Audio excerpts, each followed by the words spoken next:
Hello friends, welcome to ज्ञान कोश YouTube channel.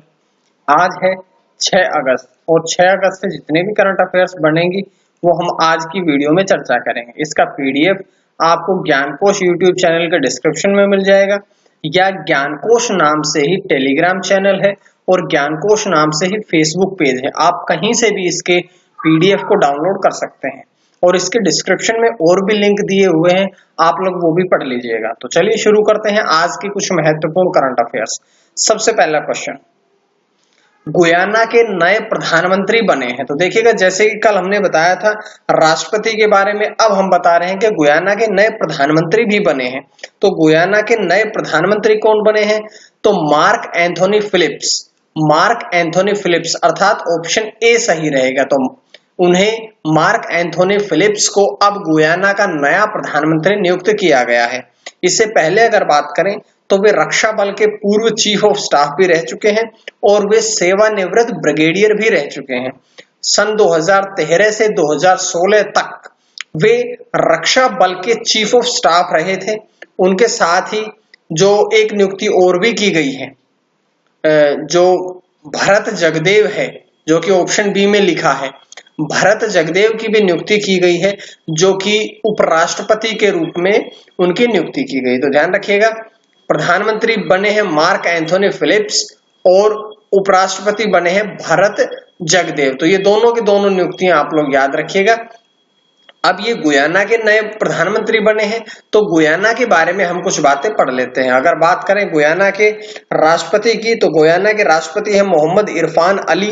Guyana की राजधानी जॉर्ज टाउन। और अगर मुद्रा की बात करें तो गुयानाई डॉलर गुयाना की मुद्रा है। तो ये सारी जानकारियां हमने गुयाना के बारे में पढ़ी है। अब हम पढ़ते हैं अगले प्रश्न की तरफ। एचडीएफसी बैंक के नए मुख्य कार्यकारी अधिकारी अर्थात सीईओ बने हैं। तो एचडीएफसी बैंक के नए सीईओ कौन बने हैं? ये बने हैं शशिधर जगदीशन। शशिधर जगदीशन अर्थात ऑप्शन बी। तो अभी शशिधर जगदीशन को एचडीएफसी बैंक का नया मुख्य कार्यकारी अधिकारी अर्थात सीईओ नियुक्त किया गया है। और यहाँ पर आप लोग जरूर ये बात पढ़ा करिए हमेशा कि जब भी किसी की नियुक्ति पढ़ाई जाती है तो आप ये जरूर पढ़ें कि उनकी नियुक्ति किनके स्थान पर की गई है, क्योंकि एग्जाम में किसी भी प्रकार का प्रश्न पूछा जा सकता है। तो शशिधर जगदीशन जो है वे सीईओ बने हैं, लेकिन वे आदित्य पुरी का स्थान लेंगे। आदित्य पुरी के स्थान पर अब एचडीएफसी बैंक का जो नया सीईओ बना है वे है शशिधर जगदीशन। और यहां से एक बहुत महत्वपूर्ण प्रश्न है जो कि आपसे आदित्य पुरी के बारे में पूछा जा सकता है। वो ये है कि आदित्य पुरी जो है वे 1994 में एचडीएफसी बैंक के मुख्य कार्यकारी अधिकारी बने थे। अर्थात 1994 से अब तक 2020 तक वे इसी पद पर थे। तो इतने लंबे कार्यकाल के लिए किसी भी निजी बैंक का एक सीईओ बनने का कार्य भी आदित्य पुरी ने किया है। तो ये एक बहुत महत्वपूर्ण प्रश्न बन जाता है। अगर बात करें निजी बैंक की तो आदित्य पुरी अभी तक के सबसे लंबे कार्यकाल के लिए प्रमुख रहे हैं। अब ये एचडीएफसी बैंक के बने हैं तो हम कुछ बातें एचडीएफसी बैंक के बारे में पढ़ लेते हैं। एचडीएफसी बैंक की जो स्थापना थी मुख्य रूप से अगस्त 1994 में की गई थी, लेकिन एचडीएफसी बैंक ने जनवरी 1995 में एक अनुसूचित वाणिज्यिक बैंक के रूप में कार्य करना शुरू किया गया था। मोबाइल बैंकिंग भी इसकी हिंदी में भी उपलब्ध होती है और इसके जो संस्थापक थे वो थे बीबू वर्गीज। बीबू वर्गीज जो थे वे एचडीएफसी बैंक के संस्थापक थे। अगर हम मुख्यालय की बात करें तो एचडीएफसी बैंक का मुख्यालय मुंबई में है और इसके चेयरमैन जो है वो है सीएम वासुदेव। अब सीईओ की बात पढ़ ली हमने, लेकिन चेयरमैन जो है वो है इसके सीएम वासुदेव। तो ये सारी जानकारियां हमने इस क्वेश्चन के साथ साथ में एचडीएफसी बैंक से भी पढ़ी है। अब अगला प्रश्न, online building plan approval management system का उद्घाटन किया है। तो इसका उद्घाटन किसने किया है? तो इसका उद्घाटन किया है प्रमोद सावंत ने। और प्रमोद सावंत कौन है? प्रमोद सावंत जो है वे है गोवा के मुख्यमंत्री, और गोवा के मुख्यमंत्री प्रमोद सावंत ने ही इसका उद्घाटन किया है, जो कि गोवा की राजधानी पणजी में ही किया गया है। ये बहुत महत्वपूर्ण प्रश्न है, आप लोग इसको जरूर पढ़िएगा। लेकिन ये जो online building plan approval management system है, इसका मुख्य उद्देश्य क्या है? तो इसका उद्देश्य है उद्योग और आंतरिक व्यापार को बढ़ावा देना। इसी उद्देश्य से इसका उद्घाटन किया गया है। तो ये जानकारी इस क्वेश्चन से मिली। अब अगला प्रश्न है, ऑल इंडिया रेडियो के समाचार सेवा प्रभार के महानिदेशक बने हैं। तो ऑल इंडिया रेडियो के समाचार सेवा प्रभाग के महानिदेशक कौन बने हैं?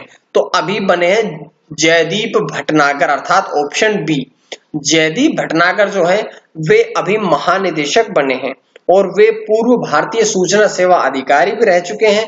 लेकिन जो वही एक प्रश्न मैं आपसे दोबारा पूछता हूं कि किसका स्थान लिया है उन्होंने? तो उन्होंने ईरा जोशी का स्थान लिया है, जो कि प्रधान महानिदेशक के पद से अब रिटायर हुई हैं।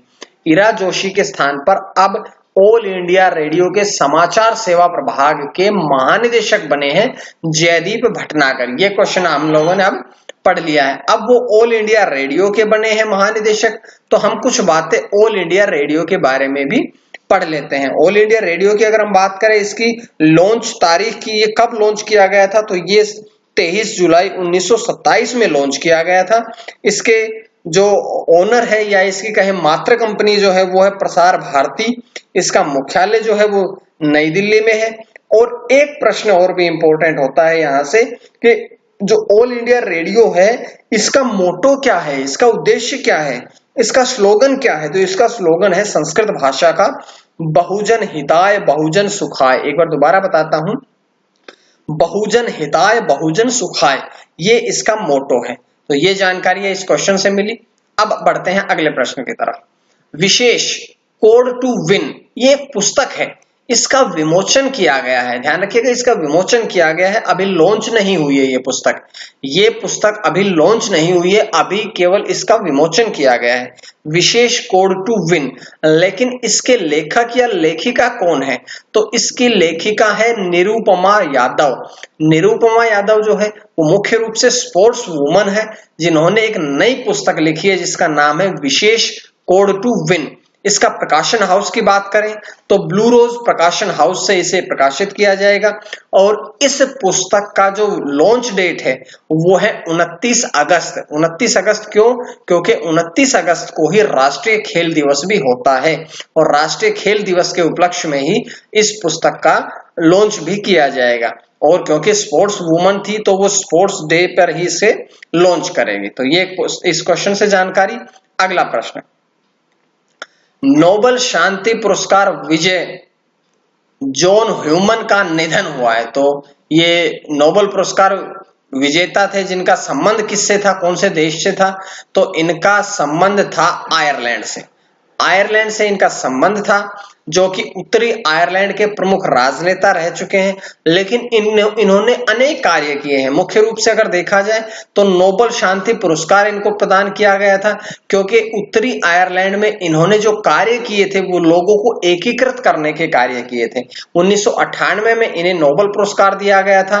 और अगर बात करी जाए, ये 1970 में social democratic and labour party के संस्थापक सदस्य भी थे।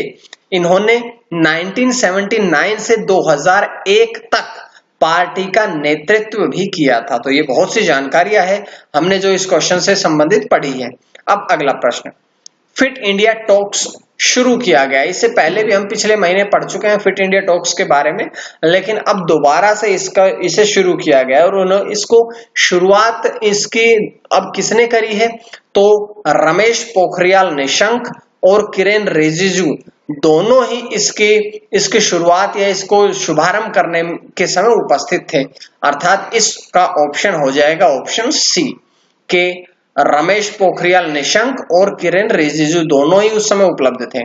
तो यहां से एक प्रश्न और भी बनता है, मैं बार बार आप लोगों को बताता भी हूं कि जब भी किसी मंत्री का नाम आता है तो आप लोग उसके मंत्रालय को जरूर पढ़े। तो मानव संसाधन मंत्री हैं रमेश पोखरियाल निशंक और खेल मंत्री है किरेन रिजिजू।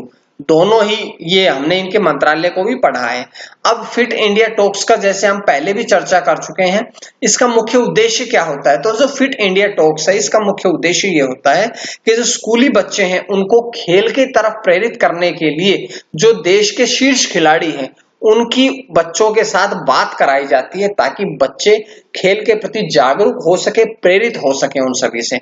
इसीलिए इसका शुभारंभ किया गया। अब अगला प्रश्न है, आखिरी प्रश्न है, जो कि इब्राहिम अलकाजी का निधन। तो इब्राहिम अलकाजी जो थे वो कौन थे? तो इब्राहिम अलकाजी जो थे वो मुख्य रूप से रंगमंच के दिग्गज कलाकार थे। रंगमंच के दिग्गज कलाकार थे। यहाँ पर ये अभिनेता इसको छोड़ दीजिएगा क्योंकि रंगमंच के दिग्गज कलाकार के रूप में अभिनेता भी होता है। वे राष्ट्रीय नाट्य विद्यालय के सबसे लंबे समय तक सेवा करने वाले निर्देशक भी रहे। उन्होंने 1950 में, क्योंकि उनको पुरस्कार बहुत प्रदान किए गए थे, ये बहुत इंपॉर्टेंट रहेगा, ध्यान रखिएगा, उनको 1950 में बीबीसी ब्रॉडकास्टिंग अवार्ड दिया गया था। 1966 में उन्हें पद्मश्री पुरस्कार दिया गया। 1991 में उन्हें पद्म भूषण पुरस्कार दिया गया। 2010 में उन्हें पद्म विभूषण से भी सम्मानित किया गया था। और आप लोग ध्यान रखिएगा, पद्म विभूषण जो है वो भारत का दूसरा सर्वोच्च नागरिक पुरस्कार होता है। तो ये थी आज की कुछ महत्वपूर्ण करंट अफेयर्स। उम्मीद है आप सभी को पसंद आई होगी, और अगर पसंद आई तो आप लोग ज्ञानकोश यूट्यूब चैनल को सब्सक्राइब करें और बेल आइकन जरूर दबाएं ताकि आपको डेली वीडियोस इसी प्रकार से नोटिफिकेशन भी मिलता रहे। इसका पीडीएफ आप लोग या तो डिस्क्रिप्शन से डाउनलोड करिएगा या ज्ञानकोश टेलीग्राम चैनल या ज्ञानकोश फेसबुक पेज से आप लोग डाउनलोड कर सकते हैं। आज के लिए इतना ही। मां सरस्वती की कृपा आप सभी पर बनी रहे। आप सभी का बहुत बहुत धन्यवाद।